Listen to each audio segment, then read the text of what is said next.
Hello How are there. y'all? How you doing? Hello. How you doing? Yes, I'm good, thank you. How are you feeling, sir? Are you feeling okay? I am. Thank you for asking. My fever has gone away. Touch wood. Jumping the gun there a bit. Counting chickens before they hatch. But no, I have been in quarantine for about 6 days, and I have about 4 days left until I can fly home. And yeah, 4 days. But I've been good. Thank you for asking.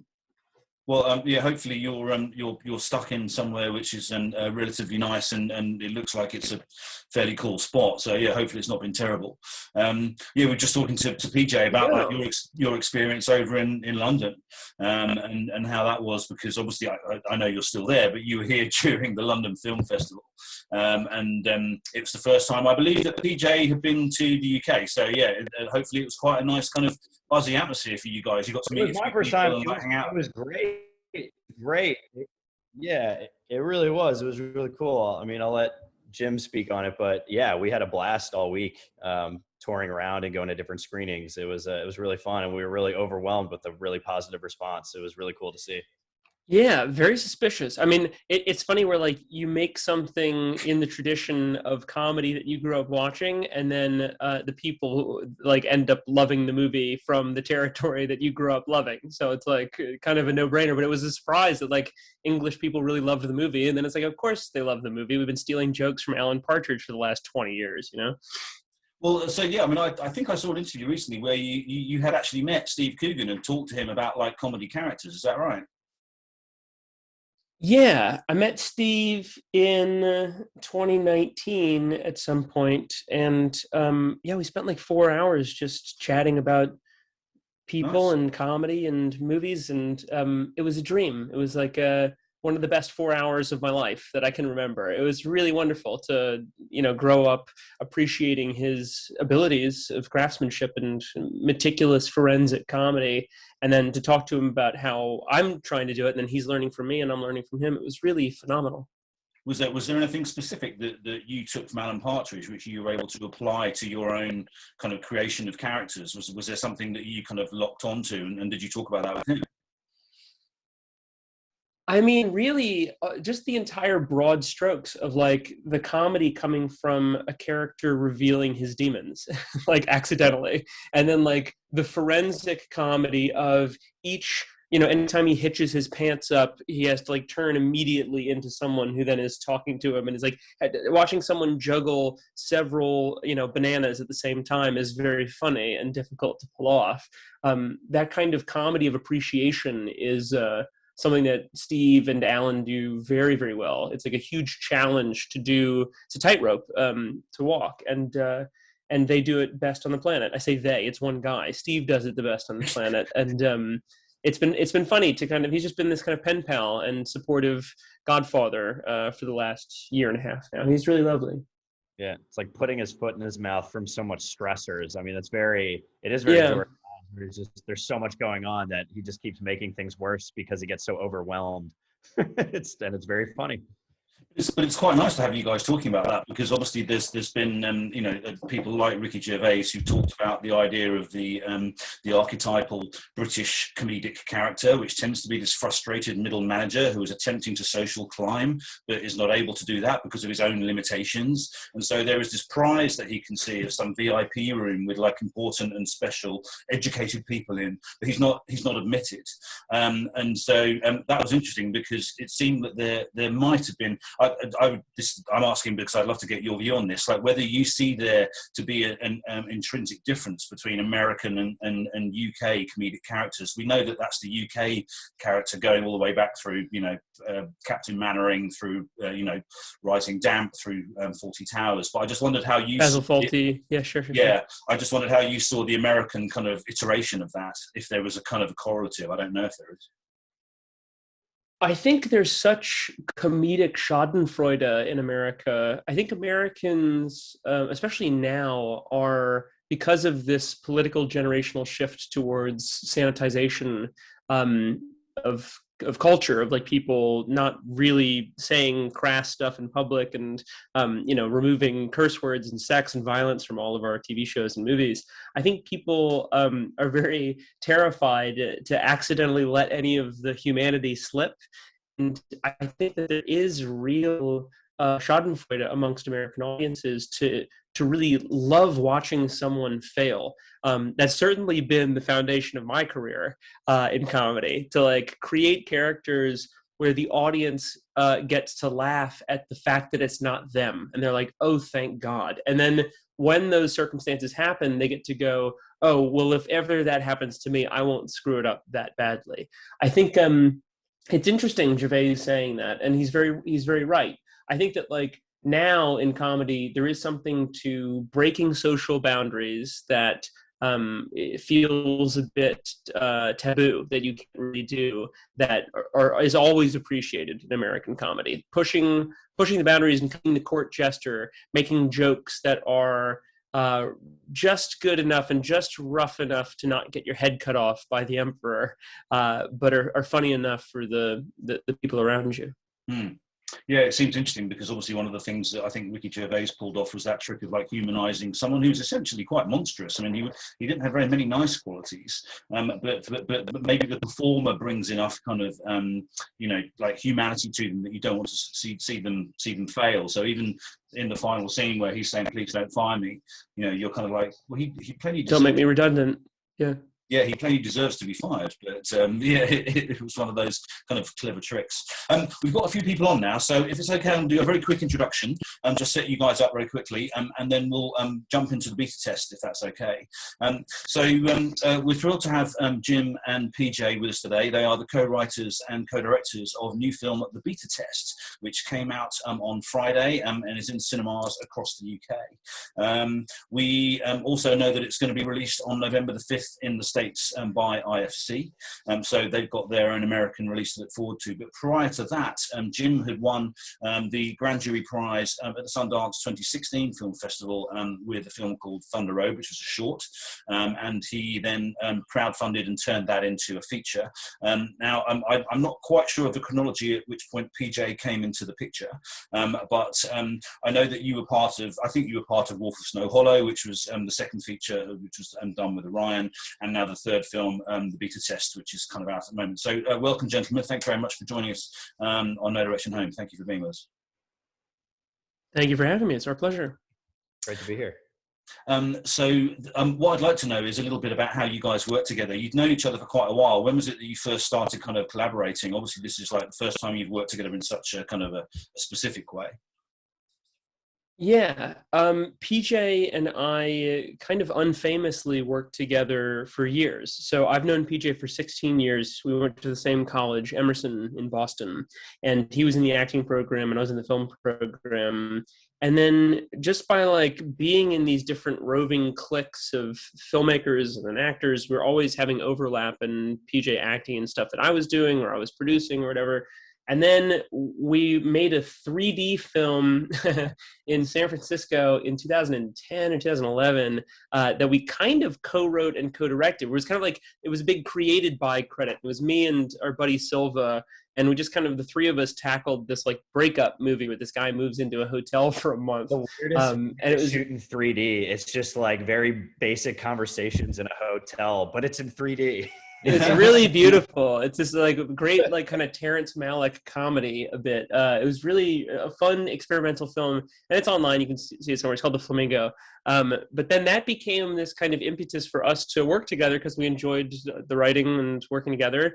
And so ever since then, we've been kind of dicking around and working on smaller projects. And then for each of my projects, we were always workshopping stuff, and I would do a table read and PJ would say, no, this part's terrible. How do you make this better? Like we were just kind of already writing together for years. And then with writing this one, it's all out loud. So it's never like one writer is away on a laptop in Final Draft and is like writing what they think the characters are saying, or like hearing the characters' voices in their head and then writing it down.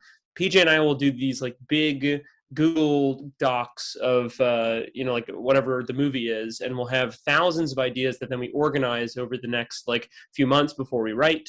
And then once we have it into kind of like a chronology of scenes, we'll sit down and we use Writer Duet, this writing software, where it's like a Google Doc. You can see the changes being made in real time. And PJ will be on one side of the table and I'll be on the other with two laptops. And we'll get to a scene and then go, how does this go? Let's act it out. And we'll stand up and then act out the scenes, you know, 1,000 times to try and find, you know, where it's good. And then we write down the best improv, basically, of like, you know, or like where the scene actually should go.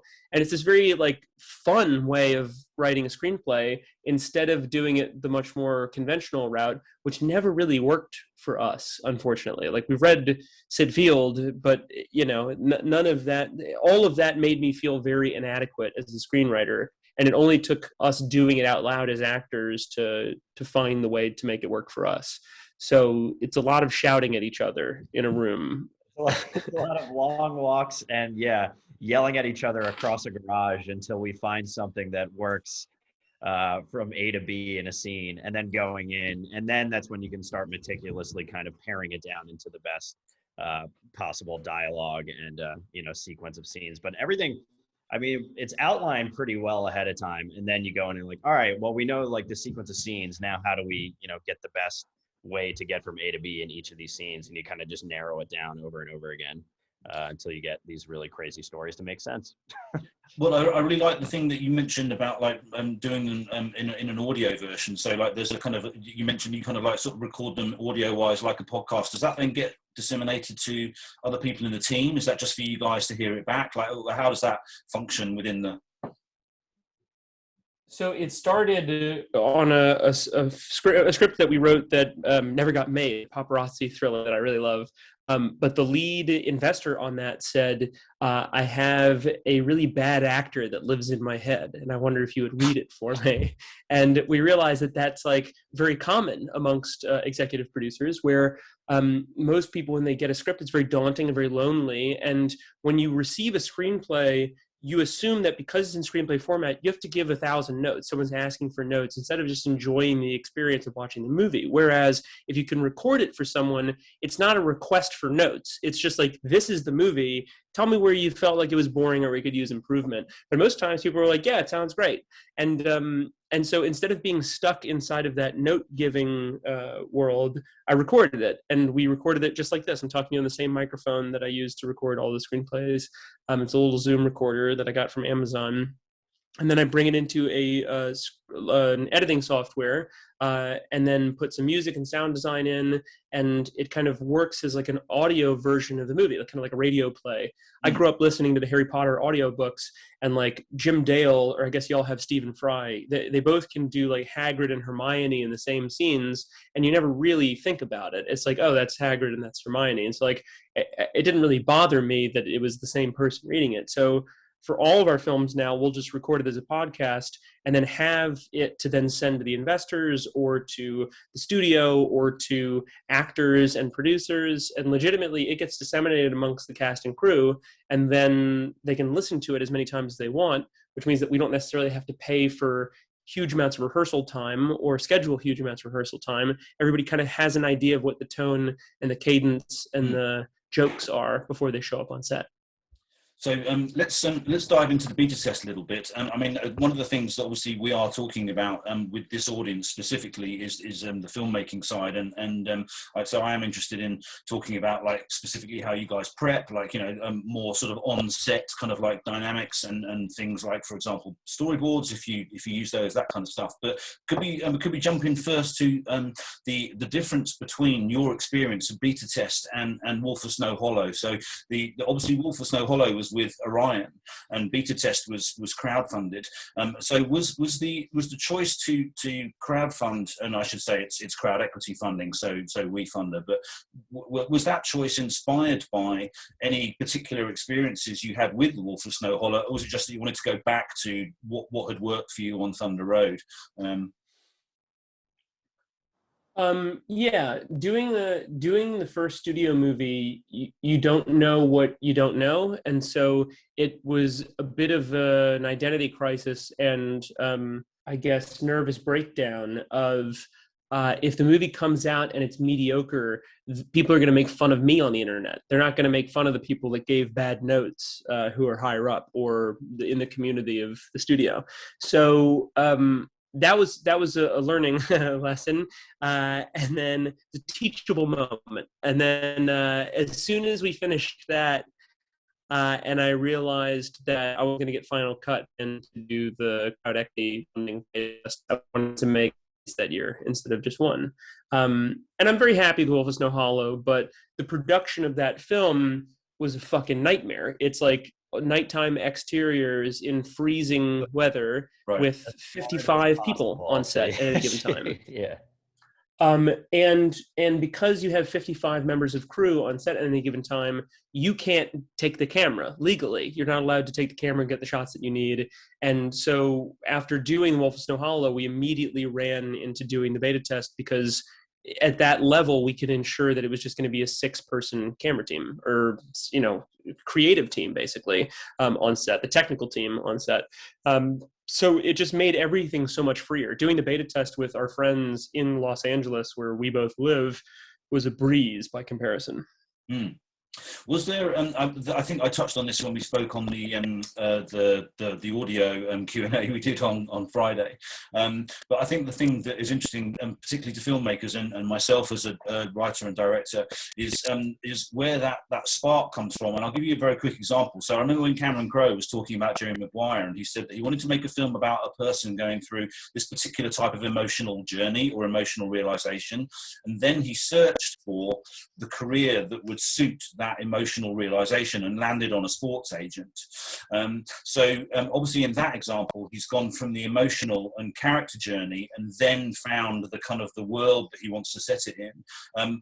So what I was wondering was, could you speak about the order in which you came to examine the beta test as a subject? Was it through the character, or was it through the world and examining that?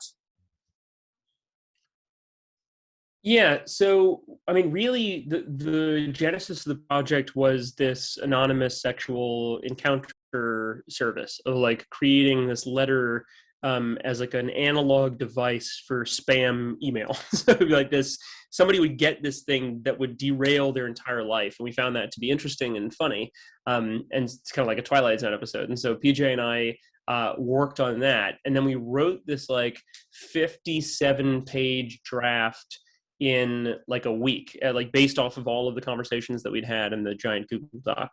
And it, it was way too short of a movie. It's 57 pages. And we knew that he was going to be an agent. We had this like agent stuff in that was interesting. It was like shouting at the assistant and all these little things. And then we sent it to our buddies who are like actual screenwriters. What's going on with this agent stuff? This is the most interesting thing in the movie. Like, right. We should populate the rest the movie with that. That was like a year before we shot, probably. And it was like, oh yeah, shit, now we have to do a bunch of research to make sure we know what we're doing with the agency world. So we did 7 or 8 months of research on that, while we were also finishing I was still shooting Wolf of Snow Hollow. And then we got it to a certain point where the draft was ready. And then we ran the WeFunder campaign and raised the funds. And then we still had to finish the script to make it perfect, because we were going to be shooting it in like 2 months or whatever. So it was a bit of a moving target constantly as to like when the thing was going to be perfect. And yeah, I don't know. It was, I knew from the very beginning that we wanted to make this thing about, a liar and a cheater. And then it just became kind of more poignant that, of course, you have to set it in a talent agency if the movie's about liars and cheaters. Yeah, I think it just made it easier to dive deeper into Jordan's character, to be like, oh, yeah. And it was also around the time of the WGA packaging fight, which I think just also enhanced everything. We're like, oh, this is the perfect time to tell this story in a time when Hollywood is transitioning about, somebody who's desperate and losing their kind of position in life, in their career, and just feels like he's disappearing. And that works so well with the fact that he's going along with this letter service. So it kind of grew out of that world. yeah, it Yeah, was. we were seeing that in the newspaper and in the trades every day when we woke up, and then it was like, all right, well, cool, let's just make fun of it. Yeah, this is perfect. Let's run with this. Nobody else is going to make fun of this. Yeah. Should we have a look at the trailer for the beta test to give everyone a sense of what it is that we're talking about? Yeah, sure, go for it. Okay, cool. We are going to go here. Oh wow, awesome. A couple of weeks ago, I got a letter in the mail inviting me to a no strings attached sexual encounter in a hotel room. It's pretty card, looked official. I don't know. I was stupid. I went, what? Dude, this is nuts. I had to wear a blindfold. But the woman, I can't even tell you. Wait, what's going on here? Hold on. Wait, this is really happening? You really did this? In this climate? Dude, this could be anybody. All those clicks, all those likes from then, all the way till now, that's all been saved by these companies. It's the ultimate clickbait, thirst trap. Now I'm suspicious of her. Maybe it's your wife. Maybe it's my wife. Are you doing this today? No. Be honest with me. I am honest. This is not one of your fake relationships. I am your fiance. Engage with me. Okay. Hey, there he is.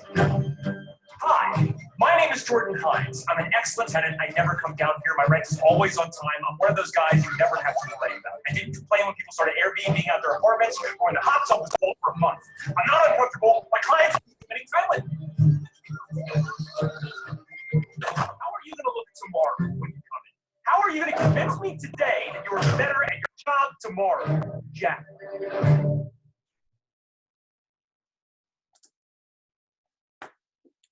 It's got a really great kind of mood to it, and so obviously we saw it on Friday night at the Finsbury Park cinema, but I had seen it twice before, and it looked fantastic on the big screen. I have to say, you guys didn't get to that screening, unfortunately, due to factors that we know about, but it was it looked really, really sharp. And so what I wanted to ask you about was just a kind of a nerdy cinematographer shooting format and kind of the tech side of getting the images down and then delivering them. So, what were you shooting on? How long did it take?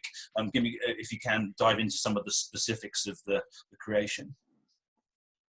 Yeah, sure. So we shot it. Our cinematographer, his name is Ken Wales. This is his first feature as a cinematographer, who's a gaffer and a DP of smaller things for the last 15 years. We shot it on the Alexa Studio, the kind of like standard big Alexa camera, the larger body one. And then there's this one shot in the film that we shot on the Alexa Mini. It's like the 360 shot moving around us at the bar because of the weight of the camera. We had to shoot on a small camera. And then we shot a bunch of pickup shots on my Sony A7R Mark II that you would never know were shot on those. Small things that we picked up in 2020, kind of like in my backyard safely. PJ would get tested and come over and spend like a week with me, and we kind of finesse the edit and do these like small pickup shoots, which was a lot of fun. We shot a lot. And then we shot a lot with that, I feel like. We did. It really looks seamless. Yeah, it's cool. You wouldn't know. Yeah. And then we shot on Panavision Primo Primes, which are their equivalent of Master Primes, because we got a grant from them because we shot, or we won South by Southwest a few years prior, and they give like a grant to the winning filmmakers, which was very lucky. We got some really beautiful lenses. It looks like a super pro movie. Yeah. And then, thank you. And then we edited the film in my apartment and my garage for about 16 months in Adobe Premiere.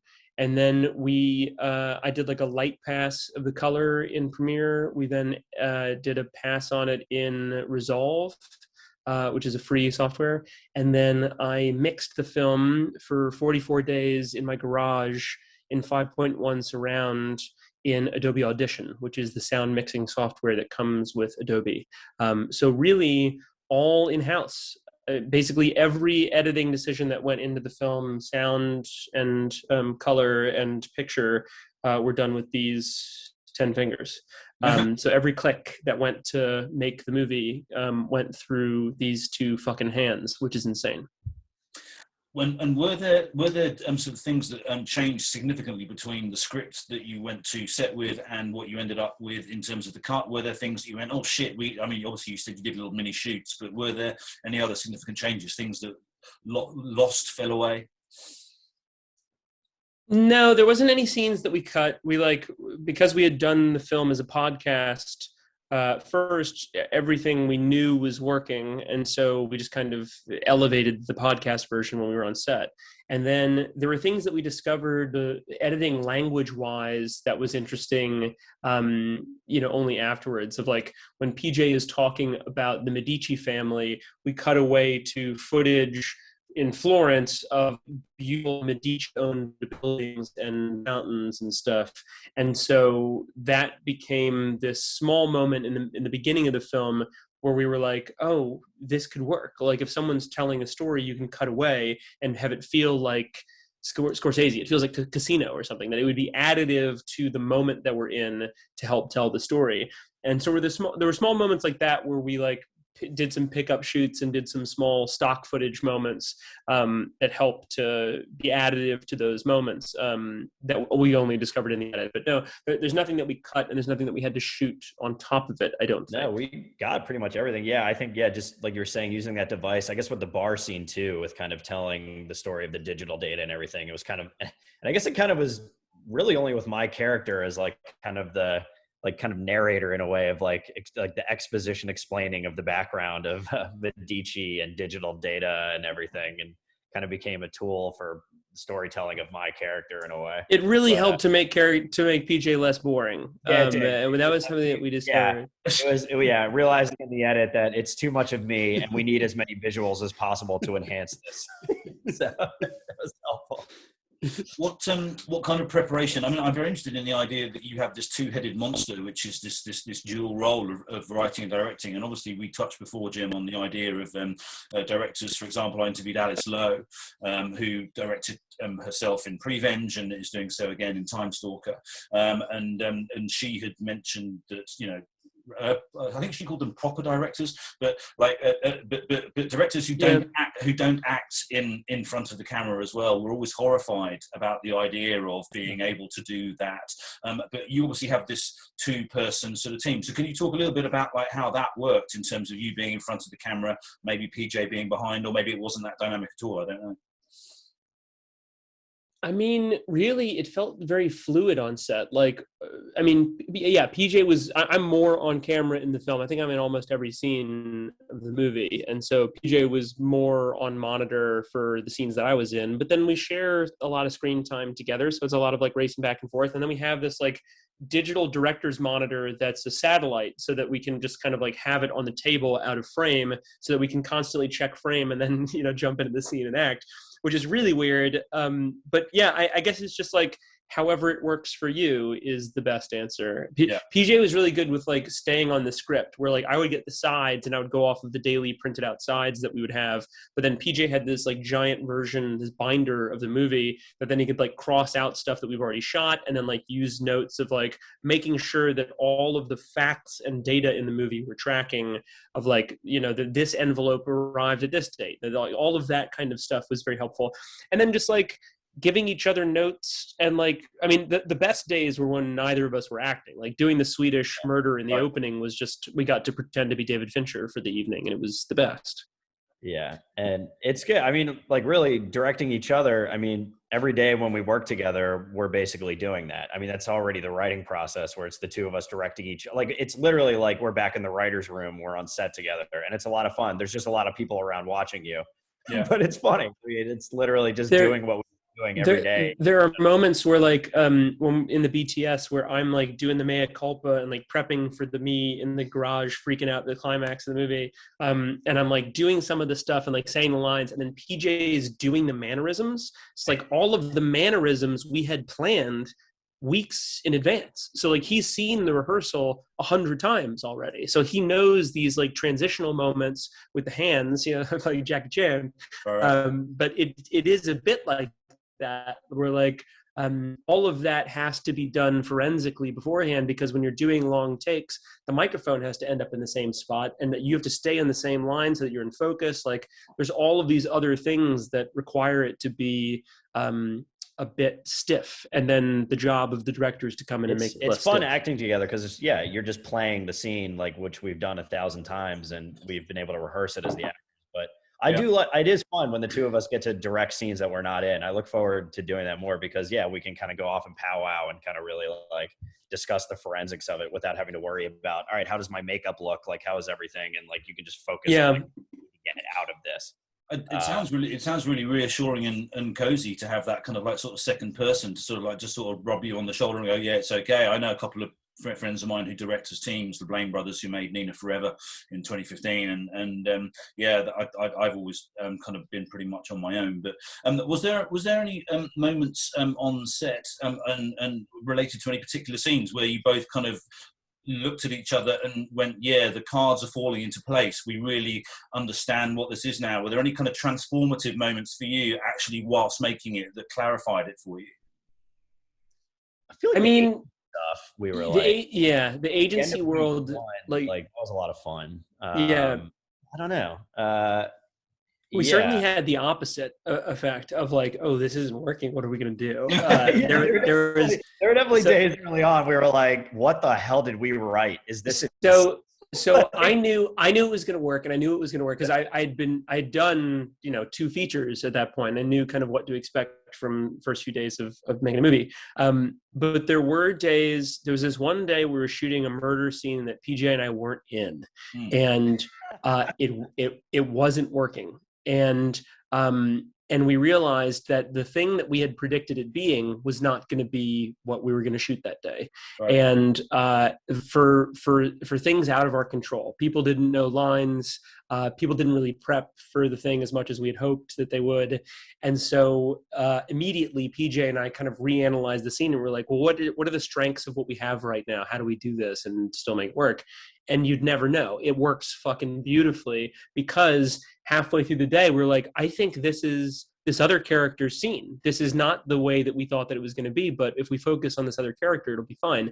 And it's beautiful. And it's like, it ended up working so much better than we could have imagined, because we were able to pivot halfway through the day instead of, having these false expectations of what the movie should have been.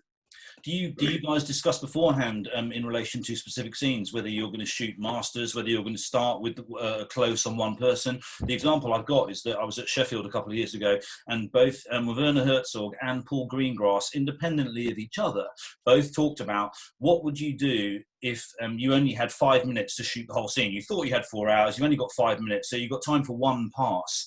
That should be your master. In other words, the thing that if you get that, you can do without the rest of it. And I was like, oh, fucking hell, that's quite interesting. So I wondered whether you guys ever talked beforehand about what the master might be of any particular scene and related to an actor's performance and what you need to get. Yeah, so for the most part, everything is planned forensically beforehand, because we'll do like serious shot listing with Ken Wales, our cinematographer, and it's like a 5-hour meeting, and we kind of crawl through the script, and we'll say like, and then we start here, and we do this kind of, because of my background being in cinema and cinematography, I kind of know what I'm looking for and kind of like how to tell the story visually. And there are times where you show up and it's like, actually, this is better. And it's like, all right, cool. And we kind of pivot on the day. But in order to ensure the quality of the movie, I kind of build the shot list with Ken, kind of go through all that stuff. I think very visually when it comes to screenwriting and stuff. So we show up and we kind of know what we're looking for. And then there are times where we just have to figure out how close we can get to the actors, what, how wide angle we can get, that kind of stuff. And then, so I'll give you, for instance, the scene where I come into Jacqueline comes into my office, she's my assistant, and we sit down and is told almost entirely through these kind of like Coen brother wide angle close-ups. So instead of it being over the shoulder coverage of any of the scenes, it's told like a Ruben Östlund film where the eye line matches perfectly and you assume that they're in the same room, but they very well could not be. You could shoot it kind of however you wanted. And there's something to the optics of the sensor, the Alexa sensor, where if you get close enough to someone with a 27 millimeter lens or a wide angle lens, you feel like you're in the room, also in this like wide shot, but it still feels like a close up. It's this weird like parallax issue optically. It's very interesting. And if you can get that sweet spot, it's great. Yeah. But to answer the question, no, like so much of the movie is edited beforehand. And so when we're doing the intro scene of like PJ at the restaurant and he's telling the story, we get one intro shot of PJ telling the narrative, and then we cut before we go into the rest of the stuff, because I know where that cut is going to be, and we don't have to continue throughout the rest of the scene. So it like saves us time on the evening. Right. So because of our budget and our low budget and insane schedule, all of that stuff has to be thought out and edited beforehand, a bit like an Edgar Wright film. Yeah. Just an interesting side note was that we interviewed Walter Murch, and he talked about the fact that because you're flattening a three-dimensional face into two dimensions, certain lenses work with certain actors, depending on what their face is like, at different distances from their face. So what he said in the only film that he has directed, which was Return to Oz, was when he was shooting Fairuza Balk, he would say 45 on the 4.5 on the 45. So what they'd worked out was that on a 45mm lens, you had to be 4.5 feet away from Fairuza Balk to make her look good, and I was like, fucking hell, that's genius, like that's so clever. And quite often it's an editor who would work that out, because they're the ones who are watching the rushes. So it seems like you've gone through that process yourselves of kind of like understanding where you feel comfortable in terms of creating that 2D image using space. Yes. Yeah, it's funny too, like having that conversation with Ken Wales is something like, he's an engineer basically. Like most cinematographers are engineers, where it's right. Like they're optical engineers. And so like in talking to him about using a telephoto lens and what telescoping does, where it flattens the depth of an image and it makes people's faces look flatter, makes them look like cardboard cutouts walking if you're far enough away. There are ways to fix that. There are ways to shoot on a larger sensor camera and still get that same optical look by zooming in that much. Like there's 1,000 different things that actively change the way that the audience is feeling in watching the frame that you have to be considerate of in the craftsmanship of the film. I'm very lucky that we've kind of like surrounded ourselves with engineers rather than filmmakers. Yeah. One of the things that really struck me, and I kind of like sat up in my seat when I saw the film, because it was one of those things that I wasn't expecting, and it really kind of popped for me, was the kind of the animalistic treatment of the sexual sort of stuff. Without giving anything away, there was 2 or 3 moments where there was real kind of like animal kind of aggressive sort of facial expressions kind of coming out in little weird moments. I was like, oh fuck, what's that? So I wondered whether that's something that you knew about beforehand, whether it had been written in, whether it's something you came up with the actors. Maybe you could just talk us through where those came from.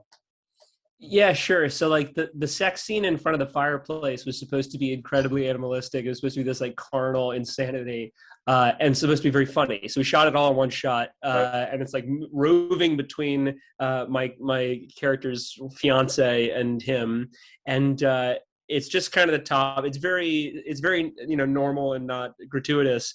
But then it just like the performance of her kind of beating me up, it becomes this fight scene a bit.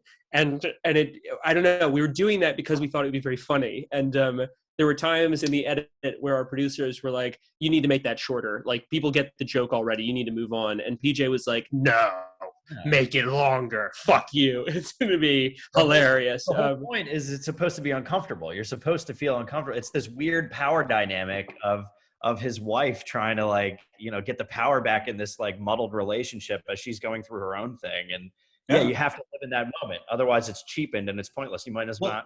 But then also outside of the carnal sex stuff, like having a dude in a suit. Like I have very particular teeth, and I have a very expressive face as well. So like, there's a moment in the film where my assistant says, "Oh my God, what did you think I said?" And it's me like kind of leaning down on her, and I go.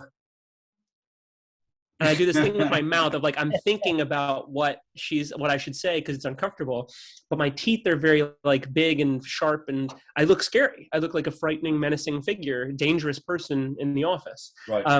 And so we use that constantly to, I mean, I know what I look like. I've seen myself, I'm a scary looking guy sometimes. But yeah, I think we use that in the writing process to kind of like nail home some of these ideas. It's really interesting that you say that, because the take that I got from the animalistic sort of sex scene in front of the fire was not that she was trying to claw anything back. It was that they were both realizing that they actually wanted each other, which was kind of a strange surprise for both of them. And so what the thing that I had taken from that was that there is an element of Jordan Hines, which is his id or animalistic side, which he's suppressing, because that's essentially what his id is, who he really is. And so his super ego is what he has on show all the time. And this is essentially when those two elements come together. It's in the breakdown in the car park at the end, where it's basically, can you be real? And this is his challenge. So when I saw him getting scared, because that wasn't the only animalistic sex moment, there were a couple of bits where he thought a girl in the bar was, or the restaurant was the person, and she's like, and so that's kind of how I read that, which was, it was very funny to me, and I was kind of like, where did that come from? That was it was very nice. Okay, cool. That's great. Yeah. There was like a flicker of honesty by the fireplace. There was like you seeing his real side coming out for a moment. Yeah. And so can I ask, I'm going to go to people's questions. We've already got one question on the chat. If you guys would like to ask a question on the chat, please do. But if not, we're just going to turn our microphones on. You can throw some questions at the guys. But I've got one more question to kind of sort of finish off with, which was without spoiling the film for anyone who hasn't seen it, there are several kind of big moments in it, one of which we just talked about, the car park scene, without giving too much away. I guess my question is, in terms of how you construct the narrative, are there certain moments which you already know about and feel like are in your head because they have to be in the film, or are and those things are known immediately, or did that kind of thing come out of the culmination of the writing process? Because it's such a big moment, you can imagine certain screenwriting kind of techniques saying, we need to know that moment in order to get there. Do you know what I mean? Yeah, so for my last two movies, I knew, so for like Thunder Road, I knew I wanted to end it at the ballet and like how sad that would be, and like do it without dialogue and just what that scene is. I knew I couldn't get through telling the story of the future without crying, because that ending was going to be so profound. Right. And I knew that was working for me. And then the same thing, Wolf is No Hollow, I had the idea of revealing that someone was guilty of this murder by having them just stand up to their full height. And like, that is just the ultimate, guilt of like, oh no, it's definitely that guy. I thought it'd be this like fun Hitchcockian thing that then I worked back from. But then with this one, PJ, I don't think so. And in fact, I think we had the like climax, me shouting and stuff, that was like an afterthought. I think I was like, oh, we got to do this. This would like, we kind of found that from writing the movie. I think we just wanted to write this thing as like a Chinatown. I think that was the appeal. Yeah, it was more kind of just getting to the end reveals. But I think the whole car park bit, that kind of I guess you're right. I guess that kind of came as just like a more of his character exorcism. I guess that was more just like a way to kind of tie up his arc.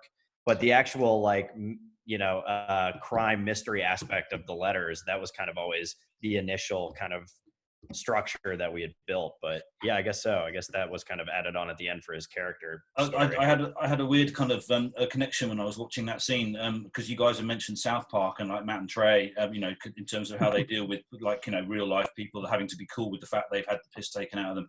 And the moment I thought of from South Park when he's in the garage was when Cartman has to go through the realization that he's not the center of the universe, and they do this kind of piss take from Altered States, where he's like kind of throwing up all this black goo and like kind of like that's right, twitching. And I was like, that's that. Like that, there was these wonderful kind of moments which Jim, when you were doing them, I was genuinely scared, because it felt like there was a man wrestling with his soul.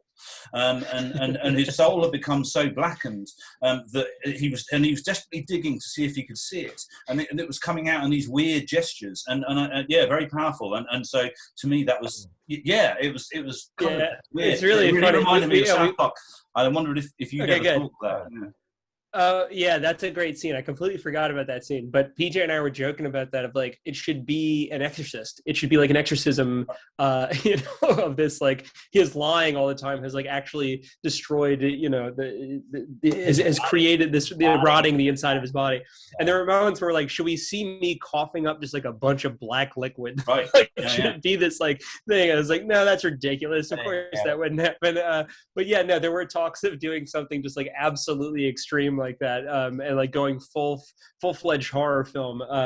But no, all of that was in the DNA of like, there are times when you're watching me have a nervous breakdown and screaming and shouting in the parking lot, and like all of the performance stuff of like, it's all coming out at once. And it's really cathartic for an audience as well as a character to watch somebody lie for the previous 84 minutes or whatever, only to then tell the truth in the last 6. It's really fulfilling.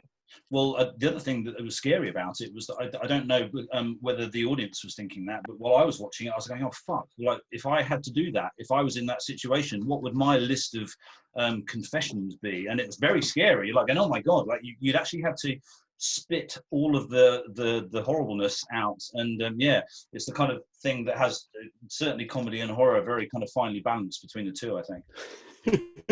Finally at the end of your rope, and you can't you just can't lie anymore. It's so absurd. Like, all right, just here you go. Yeah.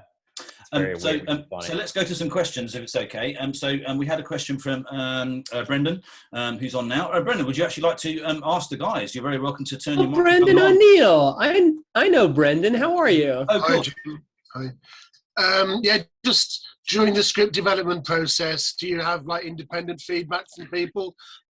Send the script out for reads when it gets stage or what? Zero. Yeah, no, we had none. We were very lucky. We purposely organized it that way. The only people that we gave the script to were our producers, who are our buddies, and then 2 investors who came on, and then the McManus brothers. That's true. It's really only trusted friends who have done bigger movies or have done successful television or something. And then we sent this 2 copies of the script to our 2 lead investors, and one of them hated it. One of them was like, did not like the script. It had like thousands of notes of like what was wrong with it, that it would be that the sex scenes would be gratuitous, like all of this stuff that we knew was not going to be the case. And so we had to apologize and like listen, and really we were very earnest. It sucked to have somebody that gave us, a decent chunk of change to make the movie not be happy that they did so. But the movie has done incredibly, so it's like they're happy about it now. But in screenplay format, it's very easy at the time. Yeah, it's very easy to misinterpret a text message. It's much easier to misinterpret a 90-page script, and so that's kind of why we don't send it out to too many people. Could you give us a quick sense of where the film is currently in terms of its release? So you've got it coming out in the UK. You've obviously got it coming out in the US on November the 5th, as we mentioned with IFC. You also mentioned, I think it's coming out in France. Is that right? Because Thunder Road did very well there.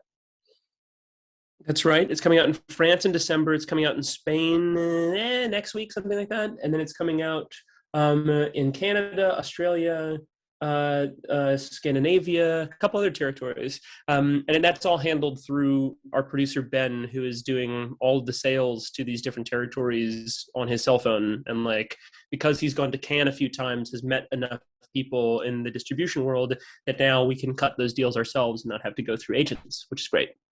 But also, there is a kind of a certain reputational kind of like momentum that you guys have built over 3 films, which allows that probably that conversation to happen in that way. But it ties into another question we have from Alex Mercury, if he's still on. So, Alex, would you like to ask your question? I'm happy to do it for you if you like.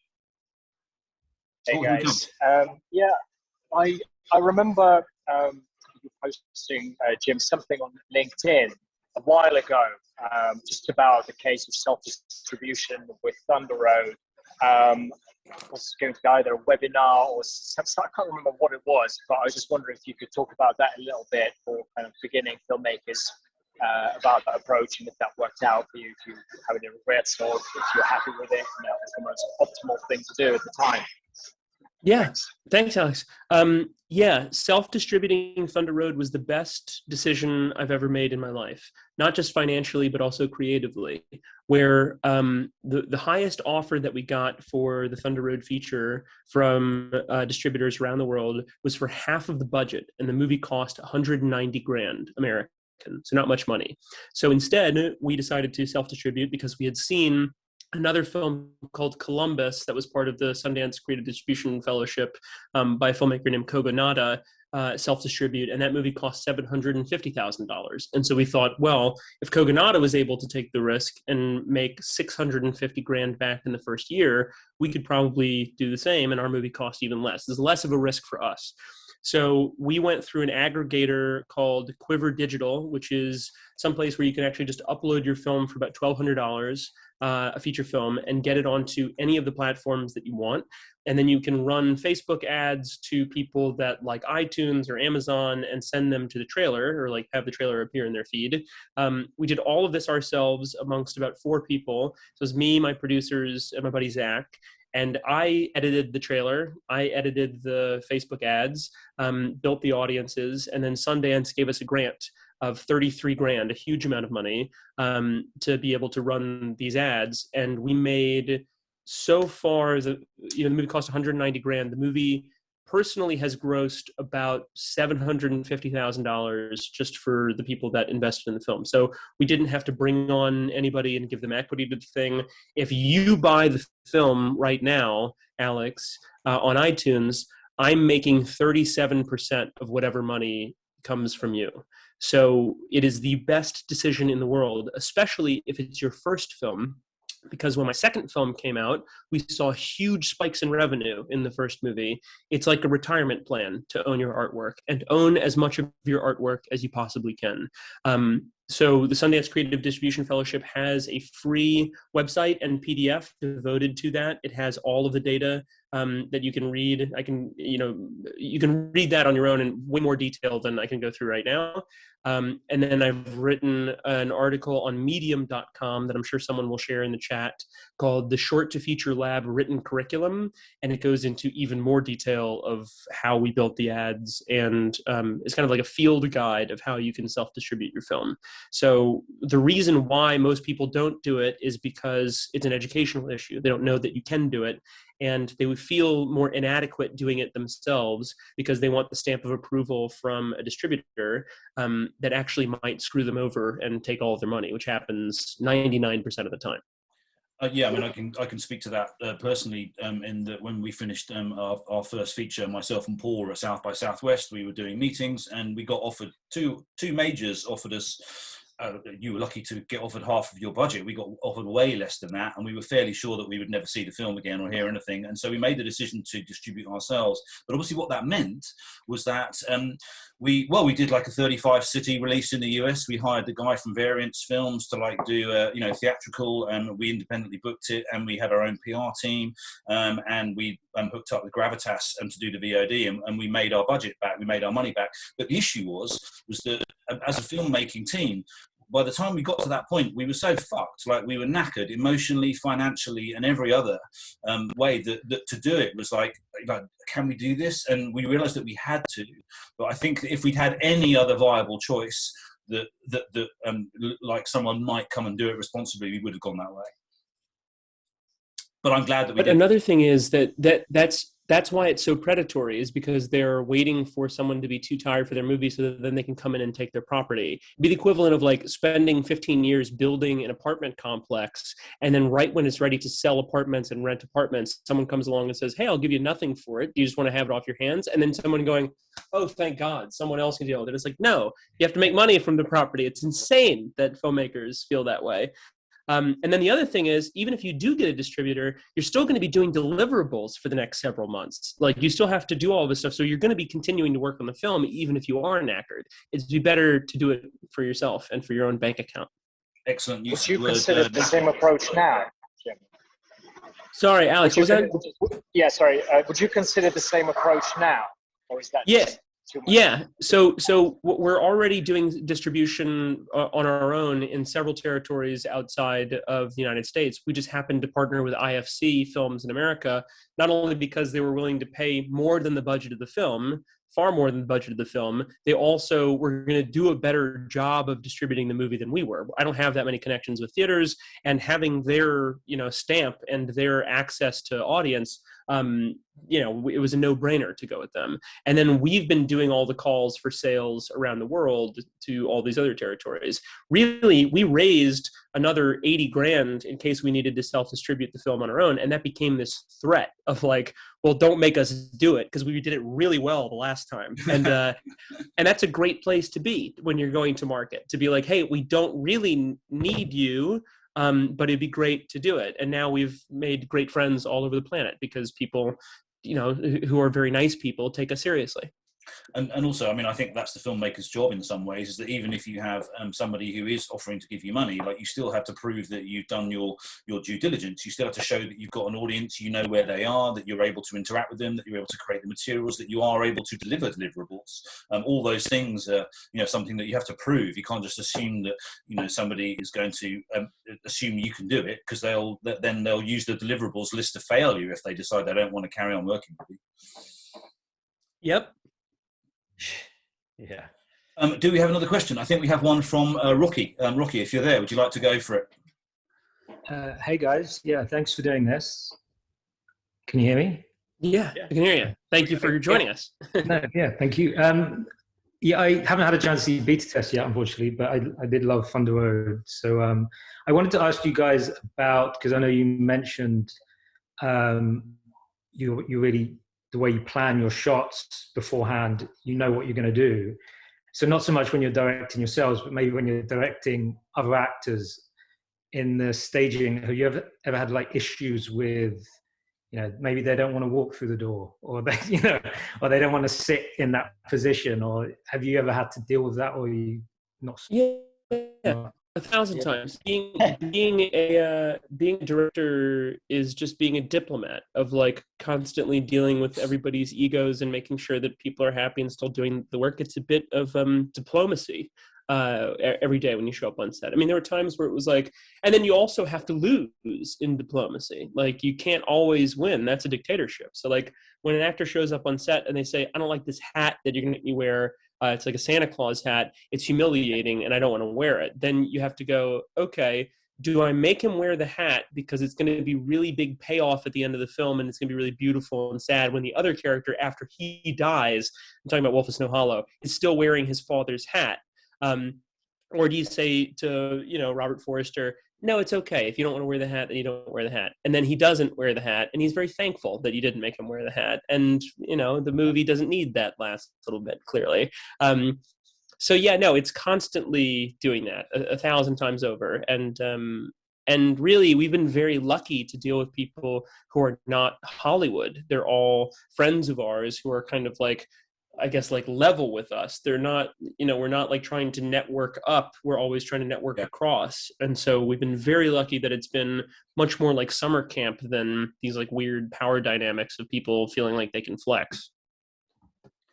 I think that it really is a big factor, particularly when you're, looking to deal with something in terms of taking your project to the next level financially, whatever that might mean, and suddenly you find you're playing with like much bigger players. But can you talk about Robert Forster? Obviously, he was someone who had this wonderful late career resurgence and was so well thought of. Like, what was it like to spend time with him? And did you kind of take anything from him in terms of acting, or just in terms of what he was like as a person? Because he seemed wonderful.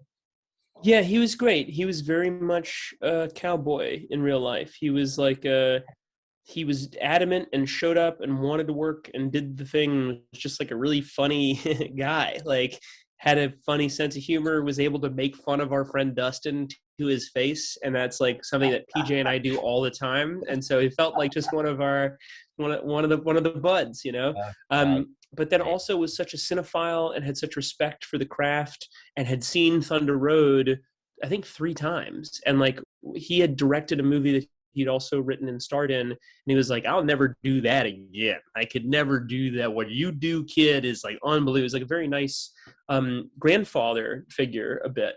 and didn't tell anybody he was dying, and we only found out through the trades. It was very, very strange. He was such a lovely champ on set, and we were very lucky to work with him. Yeah. I guess we're kind of getting towards at the end of our time. Would it be okay if I ask one more question, which is to do with your? I mean, I hope you won't mind me describing you, Jim, as an inspiration to the independent filmmaking community. But I think that you have been that because you've been so open about the way that you have decided to take on your projects and the way that you have made those choices, and obviously been very open about sharing. One of the first things that I ever saw about you guys was your Sundance 2016 film, where you became a complete arsehole after winning the prize. And I thought, that's so good. Like, you know, like you could have just done a straight little kind of like, you know, we're here at Sundance. And promo piece. And yeah. it was great. I was like, oh, fuck, these guys have like a really dickish sense of humor. That's great. I love it. That is my favorite thing. It's so good. I mean, and I just love the way that they knock him out and just like leave him there at the end, like kind of like sort of out, and they'll like shoot back to LA. It's really well done. But that was one of the first things that I came across where I realised that not only, I mean, did you have a sense of humour that I felt was very attractive as a group, but also that you were willing to share that kind of insider stuff. And I think the reason it's so important, the reason why we do No Direction Home, is because it can be a bit isolating doing this stuff. And what I was going to ask you about, my kind of final question was going to be about community and about how you guys work with other people that you know. I remember you saying, Jim, that you've been very inspired by Trey Edward Schultz, and I think you worked on Krisha as an associate producer. But could you speak a little bit about like how that has enabled you to do what you wanted to do, and whether there are any tips or tricks or mechanisms, or maybe even higher level, like kind of, you know, Zen sort of koans about like how you go about utilizing the people around you in that positive way that you seem to be doing so well? Yeah, I feel very lucky. Community is everything, and it's rare. And it's very possible to be in a comedy troupe, to be surrounded by people in a community, and them be bad influences on your work.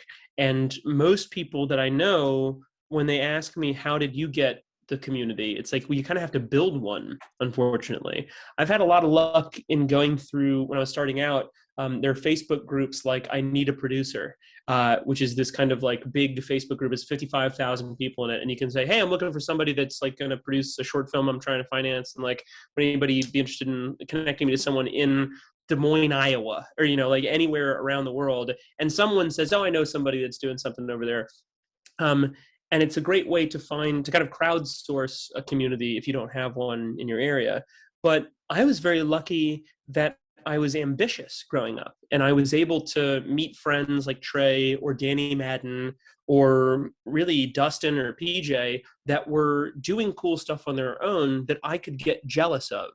And like that jealousy, although it was petty, inspired me to get off the couch and make something better than them. It was this kind of, maybe it's evolutionary. Maybe it's like, you know, alpha males trying to top each other to, you know, kick each other out of the gene pool. I don't have to worry about that. I mean, look at me, clearly I'm going to win. But no, seriously, I think really there is something to having someone and looking over people's shoulders while they're making something cool that will inspire you in a way that YouTube tutorials or knowing what you need to do still won't. Like, there's something to having this kind of energy and excitement in this community where everything feels possible in a way that it can be very lonely when you're making and writing movies on your own. It can feel like they're never going to happen until you have that producer who is wonderful, who comes on and makes it feel like everything is possible. Yeah, I would say the cheat codes are to crowdfund and crowdsource everything, and find people who are doing cool stuff and tell them that they're doing cool stuff and see if you can hang out. PJ, anything to add? Can you top that? Yeah, no, I agree. I mean, we're very lucky. Like we have this group from college. I mean, Jim, one of them, and we're all just friends. I mean, like outside of, you know, the artistic standpoint, I mean, we've all just been good buddies together, and we are very fortunate to have that support group and, you know, people we can like share ideas with and push each other. And, other duos we hang out with that are making amazing stuff. We're like, all right, we gotta step our game up. We gotta go do this now. And like, that's the biggest fire you can have, to not give up on like the crazy project, or not say, oh, well, that's a crazy thing we can't do. It's like, no, this stuff is doable. We have to do it. We have to push the envelope, and we have to keep going. And yeah, now we're very lucky that we've, and after working on a bunch of different things, obviously you build that network and you find people you trust and you work well with on set. And we're lucky that I think we've done enough stuff now where we have kind of built that community around us. And yeah, you can't do it alone. You need these people. Otherwise, yeah, it's going to feel impossible. But when you get a bunch of people together that are excited about it and kind of trust you and know what you're doing, suddenly you're like, oh, making this crazy movie isn't so crazy anymore. And we actually look forward to doing it. Yeah. It's really funny. The best thing to get off the couch is having a friend of yours win an award, or like get nominated for an Emmy or something. Like our buddy Tony got nominated for an Emmy, and to his face, we're like, "Hey, that's really great! Oh my God, congratulations!" And then we go home, we're like, "We're gonna bury that motherfucker in the ground. We're gonna be. We gotta write the shit out of this TV show we've been kicking around, because we know we can do better." Yeah. Back to the writing drawing board on let's go pitch this crazy show, because it's going to be great. Yeah. Well, I'll finish off by asking what you guys are working on now. It has been really inspiring to follow your journey. As I say, like, I've been kind of very much aware of you guys from 2016, and thank you so much for being so open and honest and willing to let people into your process. I know that it might feel like very natural, but a lot of people are very scared of that. And so the fact that there's openness going on, and that you guys are really utilizing, crowdsourcing and crowdfunding opportunities, and then being open about that was just inspiring to me. And it's very nice to see people who are prepared to put the first foot down and kind of go first, and we all need that. So thank you for doing that and being good. Cool. That's really nice to hear. Thank you. Thank you. Yeah, anybody can do it. There's no magic to this. It's just knowing what you need to get to impress an audience, and then executing, and that's it. Learning how to execute, learning how you speak the language of film, because it's not going to be the same as David Fincher or Bong Joon-ho, and that's good. What we're doing next? We're writing a Victorian horror buddy that's really beautiful. Kind of a romance film as well. And so we're kind of like researching the Victorian era in America. And then we're doing a few TV things that we're pitching around that could be really wonderful and lovely. Just lovely stuff, unfortunately. It's still horror and still, poignant stuff, but just lovely things, I think. I wonder whether you guys have been aware of this, having been over in the UK, like there's a kind of a big resurgence, particularly in female voices in horror right now in the UK, and that seems to be inspiring a lot of people. There's a lot of films that are kind of in the pipeline. You've got that Banquet coming out. Censor has just done very well. So Censor, I just met that director. Yeah, she's great. You met Prano? Yeah. She's great. So she was in Strasbourg. Yeah, so she was our last guest. So before you guys, Prano was our previous guest. Cool. And it's been a real nice thing to see, like that kind of resurgence in intelligent genre, maybe led by your countrymen, Ari Aster and Robert Eggers, who have been doing some amazing stuff in terms of like taking audiences with them in that intelligent kind of character journey, which also is genre based. So I think we're going to finish off. What we'd love to do is if everyone would turn their cameras and their microphones on, if they're not doing anything outrageous on their own in their rooms and are able to do such, and maybe say thank you to Jim and PJ and give them a quick burst of applause. Thank you so much, guys. It's been great. Thank you very much indeed. Thank you, everybody. Thank you, everybody. Thank you. It's been such a pleasure to speak to you guys. And the beta test is currently on general release. It's at the Genesis, Prince Charles, Curzon, Bloomsbury, Art House, Crouch End, Peckham Plex, the Catford Muse, and other selected cinemas around the UK. Please go and see it. It looks fucking wicked on the big screen. Thanks so much again to Jim and PJ. It's been a real pleasure speaking to you. Thank you, guys. Thank you so much. Thank you for having us. Really appreciate it. Cheers, guys. Bye, everybody. And feel better, Jim. Thank you. Bye.